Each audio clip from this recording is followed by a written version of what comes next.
Hello everyone. Today, what we got here are two of my recent acquisitions. We got a Forever Fan model number KT-9237 and a 52-inch Hunter Infiniti in white. Both of them are technically in white. I got them off from Facebook Marketplace for free. I was only planning on trying to get the Forever Fan, but I said, why not grab the Infiniti anyways, because this is a major childhood fan of mine. So, it was a Saturday afternoon on my break, scrolling through Marketplace while I was at work, and then when I saw that listing, I was like, what? That's a Forever Fan? So I had to watch Cole Semenko's video of that same specific fan right here. So it was a Forever Fan. So I immediately had to get it. So I messaged the seller right away, and I was like, had to wait for 2 hours until I'm out of work. And so the problem here was I did not have my screwdrivers on hand, so I was like, screw it, I'll just go to Ace, buy it, call it a day, and then go over to the seller's house and get the fans. And yes, being free fans, they attract a lot of scrappers, and their main agenda is to get the copper out of it, regardless of the quality of the fan or how hard it is to find. So when I was going there, I was praying that a scrapper didn't get it, and sure enough, it was still there. And they were hiding in the porch behind the plants, and yay, I have it. Came 100% complete, other than the fact that the screws with canopy and then were missing. I should have moved the mountain right here, but you can see it, but oh well. The video must go on anyways. So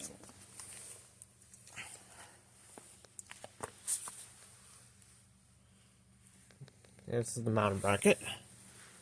Let's roll that stuff out.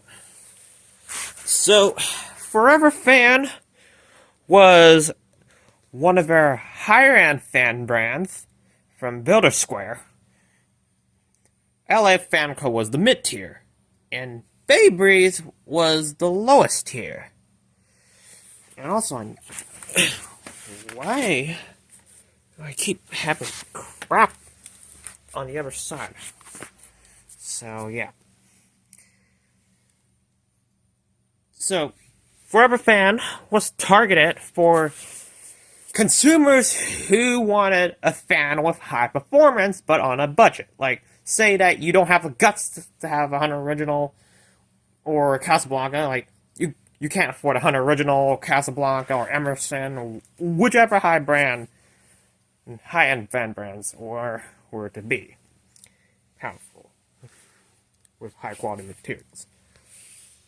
The metal components are technically cheaper than a higher-end fan brand would have. And the blades are reversible to a different blade finish. This unit has reversible blades from gloss white to gloss bleached oak. And this one's a two-piece badge set design, except for the fans that they did not, like the Hugger and the typical run, like, say, like a typical Kmart builder fan with a K55-type motor.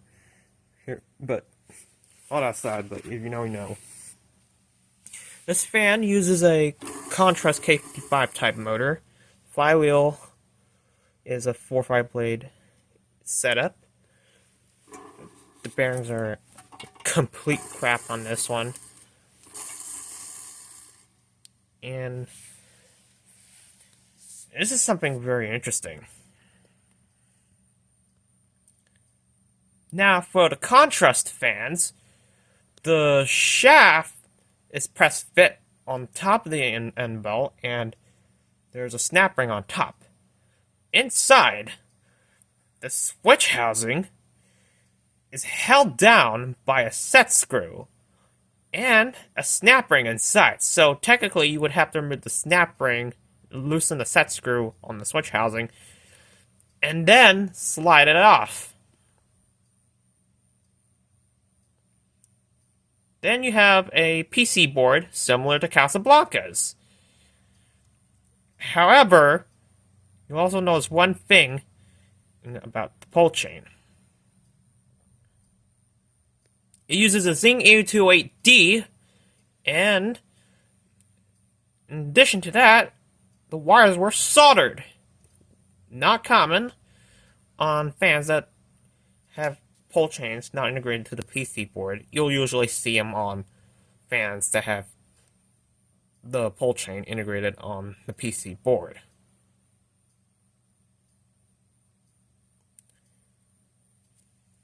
And this fan was made by Top Union. And this fob, I don't know if it's standard for forever fans, but let's go ahead and lift the fan up. Okay. I don't know where else to do it. This fan dates back to August of 1992. And this fan was flush mounted. So I can imagine this fan came from a house with low ceilings. Oh.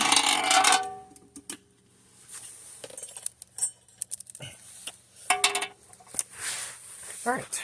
So, got all the screws, the blade arm, the badges, blades, mounting bracket.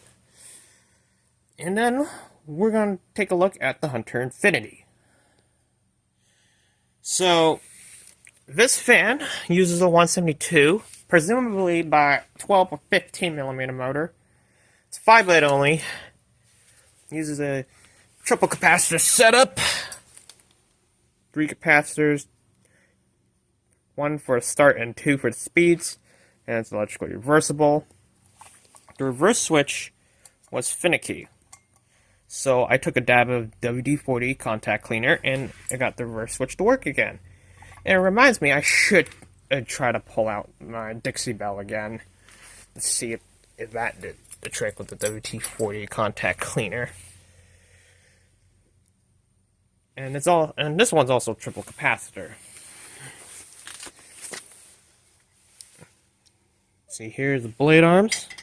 The blades are gloss white on both sides. This one has a little paint splatter on here, so I'm trying to get it off. Mounting bracket. And one of the screws, I don't know, was so stuck that I had literally no choice but to puncture that vent screen. And 2 of them came off. 1 did not, and I did not have my angled screwdriver. Not my angled screwdriver, like my angled ratchet with the screwdriver bits. I didn't have that on me. So I had no choice but to remove the motor housing, puncture the vent screen, and just so I can remove the blades from the blade arm. So I can get access to the screw right here. But that aside, I just called it a day. I mean, I don't care. The vent screen is foam. I can just easily replace them. But I should have brought my angled screwdriver with me. Got the canopy as the flush mount ring to mount the canopy on, which is why you have to see those. This fan dates back. Oh, I don't even know. Oh, to the second quarter of 1993. manufacture. Okay, yeah. Yeah, you can see it. Now, both of them were manufactured in Taiwan.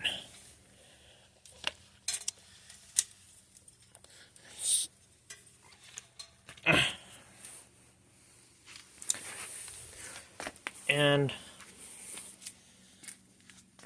I'm not sure how to get the flywheel off on this fan because the flywheel seems to be stuck shut on the rotor shaft. So, if anyone has an idea of how I can get it off without breaking the flywheel, please let me know. This flywheel is way harder to find because they don't make that style flywheel anymore. So, yeah. But all in all, I've been rambling off a bit because I got so excited with the fact that this Forever fan is a few minutes away from my workplace. So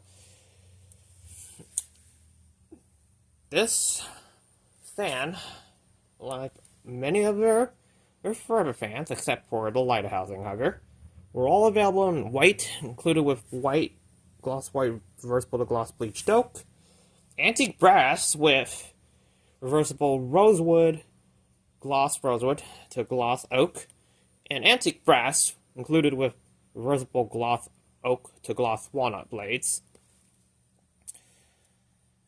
The lighted housing hugger that Forever Fan had came with high gloss rosewood to high gloss oak blades, which technically it was only available in polished brass, so yeah.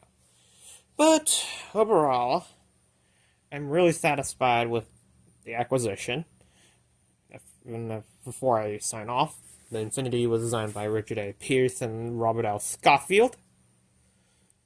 So yeah. I only told you guys about the story of what Forever Fan was supposed to be, and I'll talk about the Infiniti in a demonstration video. But bearings on that one is actually pretty good. So it's just that the Forever Fan needs to get its bearing replaced. But I need to figure out a way how to get the flywheel off. So if anyone has any ideas how to get the flywheel off, I would appreciate that. So yeah. So that's about it with the 52-inch Forever Fan model KT-9237 and a Hunter Infiniti, both in white. Thank you for watching, and I hope you enjoyed this video.